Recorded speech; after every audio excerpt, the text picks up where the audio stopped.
دعائیں عجیب و غریب ہیں، انسان کی زندگی میں ناممکن کو دعا ممکن بنا دیتی ہے، لیکن معصوم فرماتے ہیں صدقہ دے کے دعا مانگو، دعا جلدی قبول ہوتی ہے۔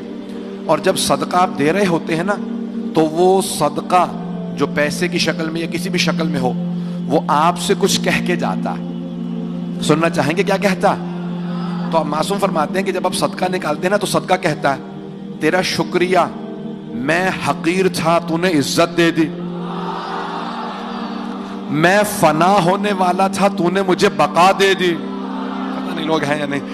میں دنیا کا تھا کیونکہ دولت دنیا کی ہے، تو نے مجھے اللہ کا بنا دیا۔ پتہ نہیں لوگ ہیں یا نہیں ہے۔ کہ جب دولت یہ انسان صدقہ نکالتا ہے نا تو کئی چیزیں، کہا مجھ میں کوئی برکت نہیں تھی، تو نے اللہ کے نام پہ خرچ کرنے سے مجھ میں برکت دے دی۔ مولا علی کہتے ہیں نہج البلاغہ میں، جب راہ خدا میں کچھ دو، جتنا دے سکتے ہو زیادہ سے زیادہ دے دو۔ گلا میرا اذیت تو نہیں کر رہا آپ کو؟ آواز سمجھ میں آ رہی ہے سب کو؟ مولا کہتے ہیں زیادہ سے زیادہ دے دو، راہ خدا میں جب دو تو زیادہ دے دو۔ کہا مولا کیوں؟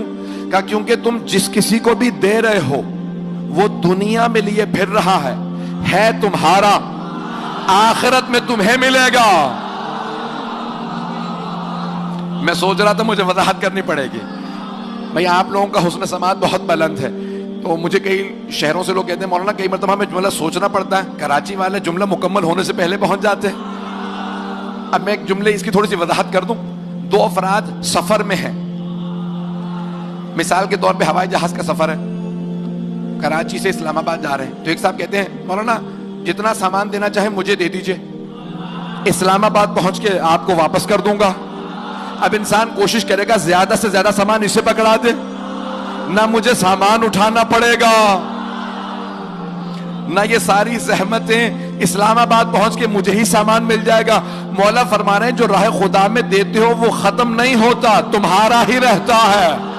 جن کو دے دیتے ہو وہ دنیا میں اٹھائے پھر رہے ہیں، آخرت میں تمہیں ہی پلٹ کے آ جائے گا۔ آپ نے غور فرمایا؟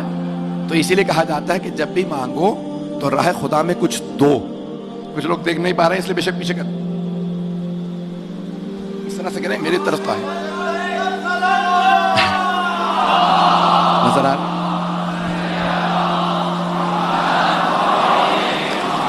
کل بھی جو میں اشارہ کر کے پوچھ رہا تھا یہی پوچھ رہا تھا کہ آپ لوگ دیکھ پا رہے ہیں یا نہیں دیکھ پا رہے ہیں۔ تو جانے گرامی ہمارا تو یہی حال ہے نا، دیوار آ جائے، عربی میں کہتے ہیں حائل، اردو میں بھی استعمال ہوتا ہے حائل، تو اب یہ عربی کا لفظ ہے، حائل اگر آ جائے تو جماعت ٹوٹ جاتی ہے۔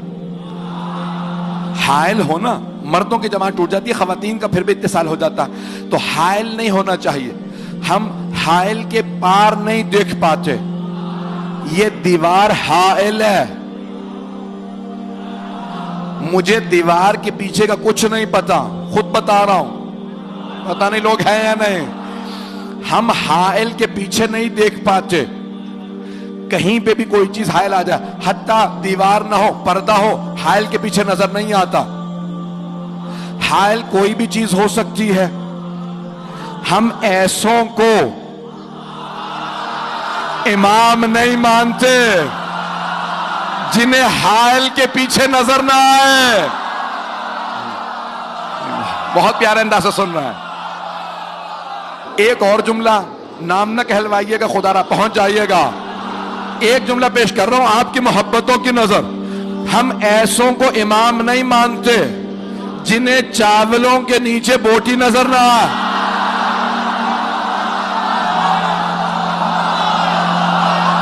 پہنچ گئے؟ ہم ایسوں کو امام مانتے ہیں جو پہاڑ کو دیکھے اور کہیں جندب اس پہاڑ کے پیچھے ایک لشکر ہے 10,000 افراد کا مولا کون لوگ ہیں؟ کا خوارج، پتہ نہیں لوگ ہیں یا نہیں۔ کا جندب خوارج کا ایک بہت بڑا اس پہاڑ کے پیچھے لشکر ہے، جب وہ آئیں گے نا اتنے پہر پہ پہنچیں گے، گھڑیاں نہیں تھیں۔ مولا نے کہا اتنے پہر پہ پہنچیں گے، جندب میرے قتل کے لیے آئیں گے، ان کے 7 افراد سے زیادہ بچیں گے نہیں۔ میرے ساتھ سے زیادہ مریں گے نہیں. کا جندب جنگ دکھاؤں گا, ان تمام خوارج کو مار دوں گا, صرف 7 افراد بچیں گے, بھاگ جائیں گے, باقی سارے میرے ہاتھوں مارے جائیں گے.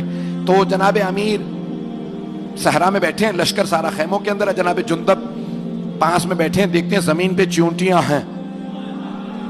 مولا نے کہا کیا دیکھ رہے ہو جندب؟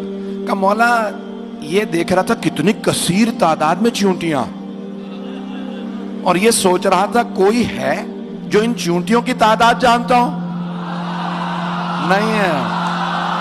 مولا نے فرمایا جندب آپ کا مولا نہ صرف تعداد جانتا, میں یہ بھی جانتا ہوں ان میں نر کتنے ہیں, مادہ.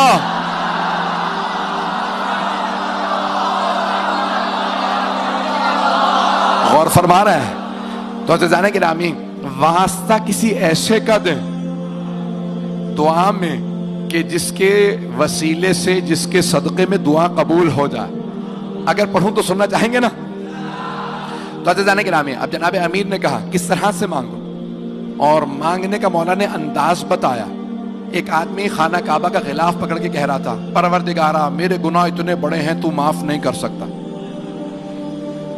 غلاف کعبہ پکڑ رکھا ہے خانہ کعبہ کے اندر, پروردگارا میرے گناہ بہت زیادہ, رو رو کے میرے گناہ بہت زیادہ, تو کبھی نہیں معاف کر سکتا. مولا نے کہا تیری ماں تیرے غم میں بیٹھی. اس نے مڑ کے دیکھا, کس نے کہا؟ دیکھا مولا علی. کہا یا علی ایک تو میں توبہ کر رہا ہوں رو رو کے, اور آپ مجھے بددعا دے رہے ہیں کہ تیری ماں تیرے غم میں بیٹھے. مولا نے کہا تو نے توحید کا انکار کر دیا. نہیں ہے لوگ, کہ تو نے توحید کا انکار کر دیا. کہا یا علی کیسے؟ میں تو اللہ سے دعا مانگ رہا ہوں کہ میرے گناہ. کہا جب تو کہہ رہا ہے نا کہ تیرے گناہ اللہ سے بڑے ہیں, نہیں ہے, تو نے اللہ کا انکار کر دیا. اللہ کہہ رہا وَالرَّحْمَتِ وَسِعَتْ كُلَّ شَيْءٍ, میری رحمت ہر شے سے بڑی ہے. یوں مانگ پروردگارا میرے گناہ بہت بڑے, تیری رحمت میرے گناہوں سے زیادہ بڑی. پروردگارا میرے گناہوں کو معاف کر دے. کہ مانگو اس طرح سے کہ یقین ہو. اچھا کچھ جگہوں پہ دعائیں قبول ہوتی ہیں, اور سب سے زیادہ دعا قبول ہوتی ہے حرم امام حسین علیہ السلام. جب آپ گنبد کے نیچے کھڑے ہوں تو وہاں دعائیں قبول ہیں. پہلی دفعہ جو جائے اس کی ہر دعا قبول, اور بعد والوں کی پہلی 3 دعائیں.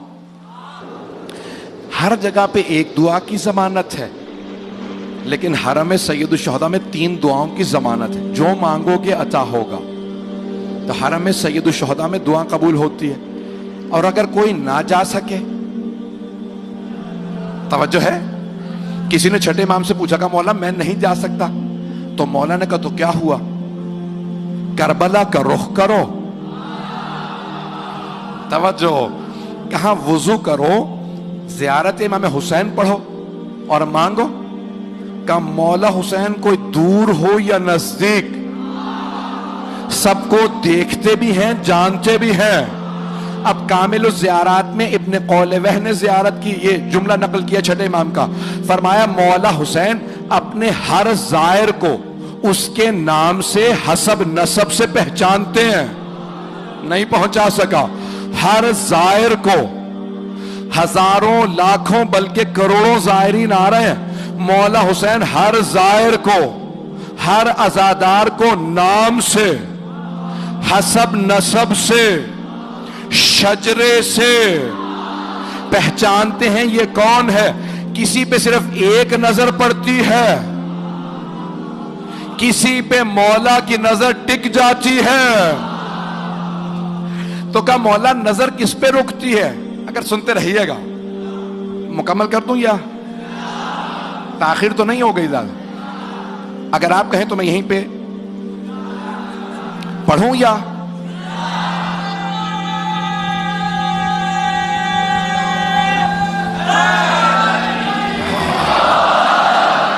میں آپ کی محبتوں کی نظر کر رہا ہوں. تو کہا کہ مولا دور سے بھی سب کو دیکھتے ہیں, اپنے ہر خادم کو پہچانتے ہیں, ہر عزادار کو. اور کسی نے یہاں تک فرمایا, امام رضا ظاہراً علیہ السلام, ائمہ میں سے کسی کی حدیث ہے ظاہراً 8ویں امام کی, فرماتے ہیں جو ہمیں مردہ سمجھ کے زیارت کرے اس کی زیارت قبول نہیں، ہمیں زندہ سمجھ کے آنا۔ پتہ نہیں لوگ ہیں یا نہیں۔ اب آپ کو پتا ہے نا کتنے حج پہ جاتے ہیں، خانہ کعبہ سے بڑے قریب ہوتے ہیں، کعبے سے بڑے قریب، خدا سے بڑے دور۔ اگر جملہ پہنچا سکوں، آپ ہمیشہ دعا سے پہلے کہتے ہیں پروردگارا قربتاً اللہ مانگ رہا ہوں، قربتاً اللہ، اللہ سے قرب کی خاطر مانگ رہا ہوں، قریب ہونے کی۔ کچھ مکے میں اللہ کے گھر سے قریب ہوتے ہیں، اللہ سے دور۔ کچھ کعبے سے دور ہوتے ہیں، اللہ سے بڑے قریب۔ کعبے سے قریب نہ ہونا، اللہ سے قریب ہونا۔ ایک جملہ کہہ دوں، کچھ پیغمبر سے بڑے قریب